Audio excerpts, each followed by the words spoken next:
آج کا مسلمان اس کی سوچ میں صرف دنیا ہے اور دنیا کی زندگی.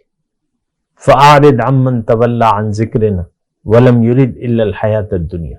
اے نبی اس شخص سے اپنا رخ پھیر لیجئے جو پھر گیا میری یاد سے، اب یہ نہیں چاہتا صرف دنیا ہی کی زندگی، اور ان کا مبلغ علم یہی ہے. اللہم صلی علی سیدنا محمد وعلی آل سیدنا محمد بعدد کل ذرۃ مئۃ الف الف مرۃ. سامعین و ناظرین کرام، السلام علیکم ورحمۃ اللہ وبرکاتہ. آج کا ہمارا موضوع یہ ہے کہ توحید کیوں ضروری ہے. دیکھیں، گزشتہ نشست میں نے شرک کی بات شروع کی تھی، یہ آج کی نشست اسی کا تسلسل ہے، اور شرک کی میں نے حقیقت پہ بات نہیں کی تھی، وہ بات میں پائے تکمیل تک پہنچاتا ہوں. تو دیکھیں، شرک کی ہم بات کر رہے ہیں.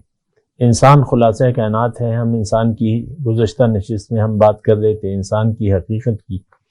تو انسان جو ہے یہ تو ہمیں یعنی پتہ چلتا ہے کسی کی رہنمائی کے بغیر پتہ چلتا ہے کہ انسان خلاصہ کائنات ہے، اس کائنات کا نچوڑ ہے، اور یہ کائنات اللہ تعالیٰ نے اسی کے لیے بنائی ہے، یہ فائدہ اٹھا رہا ہے. اب سوال یہ ہے کہ انسان کی حقیقت کیا ہے اور اس کا مقصد، یعنی اس کو پیدا کرنے کا مقصد کیا ہے اللہ تعالیٰ کا. تو وہ ہمیں پھر رہنمائی لینی ہے اللہ سے پوچھنا ہے، کیونکہ وہ ہمارا کریٹر ہے، خالق ہے. اچھا، پھر مختصر بات یہ ہے کہ اللہ تعالیٰ ہمیں بتاتا ہے کہ تمہاری حقیقت تو ظاہر نہیں بلکہ باطن ہے. روح جسے امر ربی کہتے ہیں، قل الروح من امر ربی، یہ تو میرا حکم ہے، میرا امر ہے. تو ہماری حقیقت ظاہر نہیں بلکہ باطن ہے. روح اور جسم کا ملاپ جب ہو جاتا ہے تو اس کو انسان کہا جاتا ہے. روح جب جسم سے نکل جائے تو اس کو آپ انسان نہیں بلکہ میت کے نام سے پکارتے ہیں. تو حقیقت جو ہے وہ روح ہے. اور اب دیکھیں، یہ سلسلہ اللہ تعالیٰ نے قائم کیا ہے، اور چند ہزار سال پہلے کی بات ہے. بس مختصر کہانی ہے انسان کی. کائنات کی عمر تو طویل ہے، اربوں سال ہے، لیکن انسان تو ابھی آیا ہے اور اب واپس جانے والا ہے، کیونکہ حضور صلی اللہ علیہ وسلم نے فرمایا ہے انا والساعۃ ہکذا. 2 انگلیوں کو ملا کے اللہ تعالیٰ کے رسول نے کہا ہے کہ میں اور قیامت اس طرح ہے. میرے بعد قیامت ہے، ظاہر ہے، اس کے حضور کے بعد تو کوئی نبی ہے نہیں. تو دیکھیں، اب اللہ تعالیٰ نے یہ دنیا ہمارے لیے بنائی ہے، یعنی روح کو جسم دینے کے لیے دنیا اللہ تعالیٰ نے پیدا کی ہے.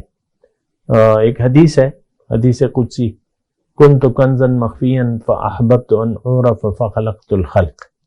میں ایک پوشیدہ خزانہ تھا، میں نے چاہا کہ میں پہچان لیا جاؤں، بس میں نے انسان کو پیدا کیا. مخلوق، خلق، بس میں نے تخلیق کی. میں نے یعنی ترجمہ یہ کیا ہے انسان کو پیدا کیا، حالانکہ حدیث قدسی میں لفظ ہے خلق کا، مخلوق. تو مخلوق کا خلاصہ تو انسان ہے. تو کوئی یہ نہ سمجھے کہ بس انسان کو نکال دیا، نہیں، انسان کے لیے بنائے. معرفت، پہچان. اب پہچان ہوگی، دیکھیں، پہچان ہوگی تو یہ اپنے رب کو پہچانے گا. اور سب سے پہلے انسان کو اپنی پہچان لازمی ہے کہ یہ اپنے آپ کو پہچانے کہ میں کون ہوں. تو انسان کی حقیقت تو وہی امر ربی ہے، روح جسے ہم کہتے ہیں. روح کا وجود سے کوئی بھی منکر نہیں ہے، لیکن اس کے مقصد سے غافل ہے. مسئلہ یہ ہے. اچھا، بہرحال میں شرک اور توحید کی بات کر رہا ہوں. دیکھیں، اللہ تعالیٰ نے، اگر میں مختصر بات کہوں تو اللہ تعالیٰ ہماری روح کو ہمیں ایک بہت بڑا مقام، درجہ دینا چاہتا ہے، اور اس کے لیے انعام کے لیے اس نے جنت بنائی ہے. جنت میں انسان کو اللہ تعالیٰ وہ انعام دے گا. جنت کیا ہے؟ اللہ کی ملاقات، اللہ کا تقرب اور اس کی پہچان. ملاقات، دیدار اور تقرب، یہ 3 چیزیں ہیں جو بنیادی طور پہ جو نعمت عظمیٰ ہمیں حاصل ہوں گی تو اس کا خلاصہ یہی ہے، اور اس کا اس وقت ہم تصور نہیں کر سکتے جتنا بھی ہم سوچیں، کیونکہ ذات باری تعالیٰ کا اس وقت ہم تصور نہیں کر سکتے، لیکن اتنا یعنی سوچ بھی نہیں سکتے اس کے بارے میں۔ جو بھی نعمت ہمیں دی جائے گی وہ بہت ہی اعلیٰ اور عرفہ ہوگی۔ بہرحال اچھا، اب انسان کو اللہ تعالیٰ نے اپنے لیے بنایا ہے۔ اگر ایک مختصر جملہ میں کہوں، اپنے لیے، کس کے لیے بنایا ہے؟ دنیا کے لیے نہیں بنایا، دنیا تو اللہ تعالیٰ نے انسان کے لیے بنائی ہے، ہمیں آخرت کے لیے، آخرت کی کوشش کرنے کے لیے یا جنت کی کوشش کرنے کے لیے اور جنت میں گھر بنانے کے لیے دنیا میں ہمیں بھجوایا ہے، کیونکہ جنت میں اگر ہم نے یہاں پر گھر بنا لیا تو ظاہر ہے پھر جنت میں وہی ہوگا جو میں نے ابھی آپ کو بتایا ہے۔ تو اس کے لیے جو ہے توحید ضروری ہے۔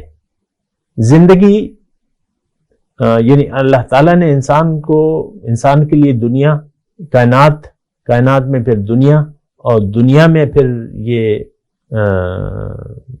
انسان کو بنایا ہے، اور اس کی کامیابی جو ہے اللہ تعالیٰ نے توحید میں رکھ دی ہے۔ اور توحید کیا ہے کہ ایک اللہ کو پکارو اور زندگی اللہ کے لیے خاص کر دو۔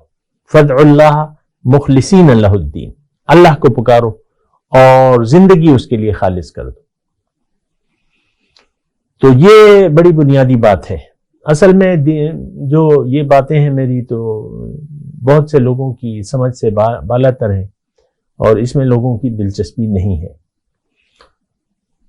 کیونکہ ہماری توجہ کا مرکز دنیا ہے اور دنیا کی زندگی ہے۔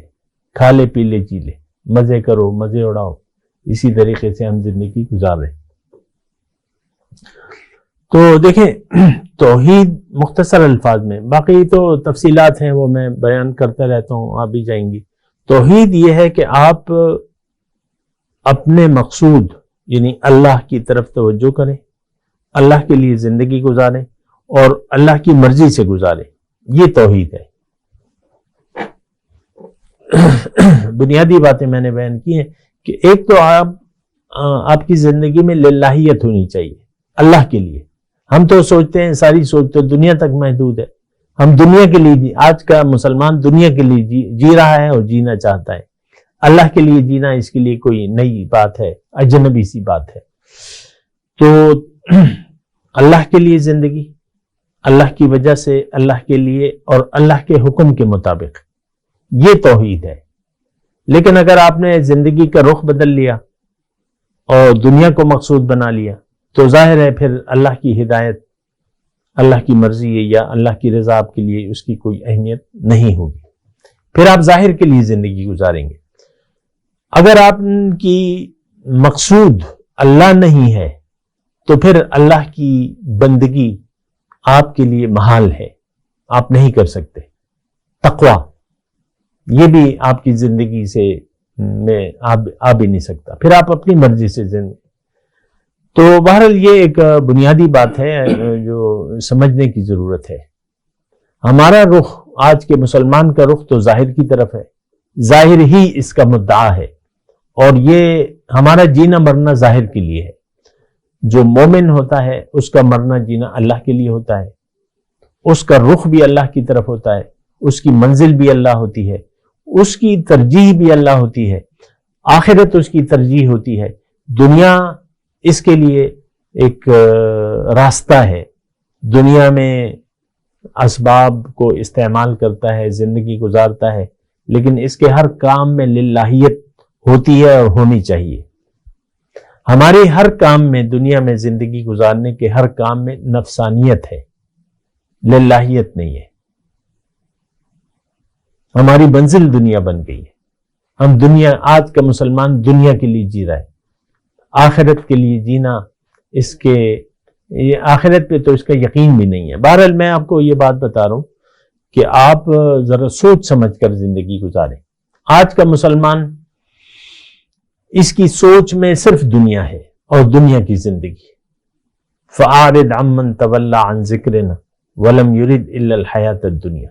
اے نبی اس شخص سے اپنا رخ پھیر لیجئے جو پھر گیا میری یاد سے، اب یہ نہیں چاہتا صرف دنیا ہی کی زندگی، اور ان کا مبلغ علم یہی ہے۔ تو بہرحال یہ ہم لوگ بے سوچے سمجھے زندگی گزار رہے ہیں۔ آخرت پر ہمارا یقین صفر ہے، ہمارا یقین پورا یقین 100% دنیا پر ہے۔ ہماری نظر میں کامیاب انسان وہ ہے جس نے زیادہ دنیا کما لی، زیادہ استعمال کیا، بنگلے کوٹیاں بنا لی اور خوب مزے سے زندگی گزاری۔ ایسے ہی بس ہماری وہ ہے۔ وآخر دعوانا الحمدللہ رب العالمین۔ مولاي صل وسلم دائما ابدا على حبيبك خير الخلق كلهم